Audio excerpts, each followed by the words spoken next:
बिस्मिल्लाहिर्रहमानिर्रहीम, अस्सलाम वालेकुम। मैं हूं आपका मेज़बान महर आदिल। नाज़रीन, एक ना एक दिन सबको जो है वो वापस अपने रब की तरफ जाना है, और कौन किस हाल में जाता है, क्या करके जाता है, इसका हिसाब जो है वो अल्लाह पाक की ज़ात जो है वो रोज़े अदल लेगी। लेकिन इंसान की अगर बात करें, लालच और हवस में इस कदर खो जाता है कि अपनी आखिरत को भूल जाता है, और अपने नाम को पैदा करने के लिए ना जाने कितनों का हक़ जो है वो तल्फ़ करता है, और ना जाने किस कदर ज़्यादतियाँ करता है। लेकिन वो नाम जो है वो कुछ अरसा के बाद ख़त्म हो जाता है। आज इसी तरह की एक आपके साथ किस तरह के वाक़यात और ऐसी एक स्टोरी शेयर करने जा रहे हैं कि किस तरह से नाम पैदा करने की कोशिश में जो है वो लोग नामालूम नंबरों से जाने जाते हैं।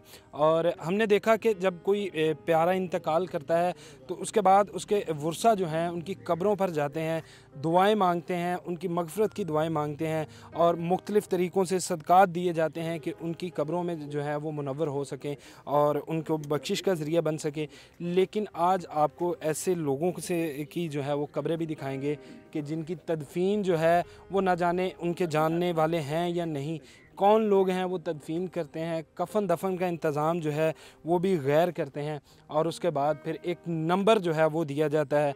ना इन कब्रों पर कोई दुआ मांगने वाला, और ना ही इनकी मग़फ़िरत जो है वो उसके लिए कोई कार खैर करने वाला, ना ही कोई सदका देने वाला। और जो प्यारे हैं उनको पता ही नहीं, जो कि ज़िंदा हैं, कि उनके जो जिनके लिए वो इंतज़ार कर रहे हैं वो लोग इस दुनिया से चले गए हैं। इसी हवाले से हमारे साथ मौजूद हैं एएस वेलफेयर सोसाइटी के चेयरमैन अकबर साहब, जो कि इस कार खैर को चलाते हैं, और किस तरह से चलाते हैं, कितने अरसे से चला रहे हैं, और ये आइडिया किस तरह से आया। यहाँ पर बताता चलूँ कि मुल्तान के अंदर एक वाक़या हुआ नश्तर हॉस्पिटल का, जिसमें जो बेहुरमती की गई लाशों की, जिनको चील कौवे नोच रहे थे। तो उसके बाद फिर बड़ी एनजीओज़ निकली, उन्होंने इस कार खैर को चलाया। लेकिन ये इबरत का एक आप कह लें कि सब का हमारे लिए कि हमें जो है वो अल्लाह को राज़ी करना चाहिए, ना कि दुनिया को। अगर अल्लाह पाक राज़ी हो गया तो नाम जो है वो सारी दुनिया में रहेगा। अस्सलाम वालेकुम। वालेकुम अस्सलाम। अकबर साहब, लवारिस लोगों की तदफ़ीन करवाते हैं आप लोग एक एनजीओ के तहत, एएसएफ एनजीओ आप चला रहे हैं। जब अपना कोई प्यारा इंतकाल कर जाए तो उसके जो खूनी रिश्ते हैं वो भी उसके पास जाने से घबराते हैं। आप यहाँ पर तदफ़ीन करते हैं, ये आइडिया किस तरह से आया, किस तरह से इस कार खैर का जो है वो ख़्याल आया? बहुत शुक्रिया मेरे भाई। बात यह है कि आपको पता है कि एक वीडियो वायरल हुई थी, मुल्तान नशर हॉस्पिटल की छत के ऊपर लाशें पड़ी थी और चील कौवे नोच रहे थे। ये हमारे लिए लम्हा फ़िक्रिया था। कुछ लोगों ने उस वीडियो को देखा, मुख्तलिफ़ कमेंट्स किए कि ये फ़ेक है, कोई कह रहा था 500 लाश है, कोई कह रहा था 5 है। जितनी भी थी, मैं समझता हूँ कि एक लाश होगी। आया कि एक लाश इस मुआशरे में जहाँ पे हज़ारों नहीं लाखों रुपए हम लोग खर्च कर देते हैं नाश्तों के ऊपर, छोटे छोटे इवेंट्स वगैरह होते हैं, लाखों रुपया वहाँ पे खर्च हो जाता है। एक लाश अगर चील कौवे नोच रहे हों तो ये क्या हमारे लिए लम्हा फ़िक्रिया नहीं होना चाहिए? हमें इससे सीखना नहीं चाहिए? अल्हम्दुलिल्लाह एएस वेलफेयर सोसाइटी, हमारी टीम ने ये फ़ैसला किया कि हम देखेंगे कि ये क्या, इसमें हकीकत क्या है। लाहौर डेड हाउस में हम गए, जाके देखा मुख्तलिफ़ जगह पे वाकई हालात काफ़ी ज़्यादा ख़राब थे। इन लावारिस लाशों की जो तदफ़ीन के मुंतज़िर वहाँ पे लोग बैठे थे, वो पुकार पुकार के कह रहे थे, है कोई हमें दफनाने वाला, है कोई हमारी कब्र का इंतज़ाम करने वाला? क्योंकि वो ख़ुद तो उठ के करने से रहे, वो मुहताज थे। और ऐसा शहर जैसे जिसमें करोड़ों रुपया हम लोग छोटे छोटे खर्चे कर लेते हैं खुशियों के ऊपर, लेकिन कई लाशें, 100 के करीब लाश वहाँ पर तब पड़ी थी, जो कि शायद ये पुकार पुकार के कह रही थी कि इसको दफनाए, मुझे दफनाए।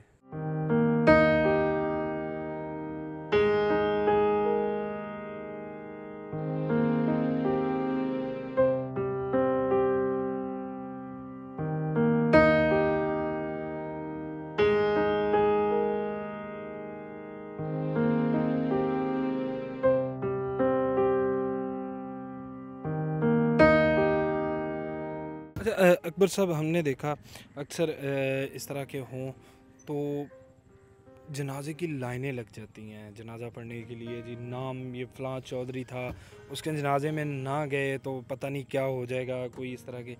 आप लोग इनका जनाजा भी पढ़ाते हैं, क्या कोई इस तरह का निकला कि जानते हों, या यार मेरा ये जानने वाला था, या फ़लाँ का रिश्तेदार था, कोई दूर का ताल्लुक़, या सिर्फ़ ये अल्लाह पाक की रज़ा के लिए? देखिए, हम तो अल्हम्दुलिल्लाह अल्लाह की रज़ा के लिए काम करते हैं। हमें नहीं पता कि ये जिस बंदे का जनाजा पढ़ रहे हैं ये कौन है, इसका मसलक क्या है, इसका मज़हब क्या है। ये कौन है? हम सिर्फ इंसानियत के लिए काम कर रहे हैं और अल्हम्दुलिल्लाह अल्लाह का शुक्र है कि इतने लोगों की तदफीन की है। ये अल्लाह हमारी नीयत को बेहतर जानता है। दूसरा सवाल आपका बड़ा खूबसूरत था, ये मैं दुनिया को भी दिखाना चाहता हूँ, बताना चाहता हूँ कि आपने कहा कि आपको पता है कि इसको किसको हम दफना रहे हैं? नहीं पता, तो गैब का इल्म मेरे अल्लाह को है। हमारी टीम का एक मेंबर है, मैं नाम नहीं लूँगा, वो हमें अल्हम्दुलिल्लाह हमारे साथ आके नमाज़ जनाजा भी पढ़ता था, इन लावारिस लोगों का फ़ंड में भी मदद करता था। उसके वालिद साहब गुम हो गए। काफ़ी देर उसने कोशिश की, हमने भी कोशिश करते रहे, लेकिन बदकिस्मती से वो ना मिला। 1.5 माह के बाद हमने कुछ तस्वीरें भी उसके साथ मैंने शेयर करता रहा, लेकिन उसके बाप का एक्सीडेंट हुआ और उसकी हालत काफ़ी ख़राब थी। हमने ख़ुद इसी कब्रिस्तान में उसका नमाज़ जनाज़ा पढ़ा, उसकी तदफीन की। उसके वर्सा लाहौर में कोई ऐसी जगह नहीं होगी जहाँ पे वो नहीं ढूंढ रहे थे। उसके पीछे उसका डाटा जो था, यकीन करें कि मैं समझता हूँ कि हज़ारों लोग ऐसे थे जो उसके पीछे दुआएं करने वाले थे, जिसकी वो हेल्प करता था। जिसको हमने दफनाया उसका बेटा बहुत अच्छा है, लेकिन जब हमने दफना दिया हमें भी पता नहीं चला। हमने उसकी तदफीन कर दी। तकरीबन 40 दिन के बाद नादरा से फैमिली डे आई, पता चला कि हमने उसके बाप की तदफीन कर दी है। और ये एक सबक दे गए थे। वो बड़ा परेशान था, कहता यार मैंने कितने लावारिस लोगों के जनाजे पढ़े, आया मुझे पता था कि मेरे बाप का भी कोई ऐसा ही जनाजा पढ़ा जाएगा। यकीन माने कि उस दिन से हमें पता चला कि वाकई ही इंसानियत है क्या। हम किसके लिए भाग रहे हैं, किसके पीछे भाग रहे हैं? मकान, गाड़ी, हर चीज़ छोड़ के इंसान, अपना नाम भी ख़त्म हो गया, उसको लावारिस का नाम दे दिया गया। उस बंदे को लावारिसों के कब्रिस्तान में लावारिस के नाम से दफनाया गया, जबकि ना वो लावारिस था, उसके पीछे पूरा ख़ानदान था। अच्छा, 2022 से आप इस कार खैर को चला रहे हैं, कोई ऐसी लाश जिसको देख के आपको खौफ आ गया हो कि नहीं ये ना हक पता चल जाता है? खौफ इंसान को तब आता है कि जब अपनी मौत भूली हो। आप अपनी मौत को याद करें, आपके साथ क्या होगा, मेरे साथ क्या होगा। रोड एक्सीडेंट हो गया, बंदा एक्सपायर हो गया, उसको क्या पता कि मेरे साथ क्या हो रहा है, उसके चेहरे के ऊपर क्या हो रहा है, उसके जिस्म के ऊपर क्या हो रहा है, दुनिया के अंदर उसको कीड़े नोच रहे हैं।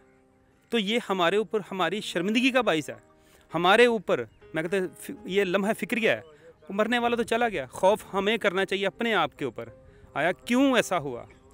अच्छा, मैंने भी यहाँ पे देखा है कि इस कब्रिस्तान के इंतज़ाम जो हैं ख़ुसूसी तौर पे सफाई कब्रों की, ये क्योंकि लावारिसों का कब्रिस्तान है, यहाँ पर वारिस होंगे न जाने कहाँ पे हैं, कोई नहीं है पीछे। क्या ऐसी गलती सरजद हुई या अल्लाह पाक का क्या इम्तिहान है, क्या उसकी हिकमत है, यहाँ पे हम जज़ा और सज़ा का फ़ैसला हम नहीं कर सकते।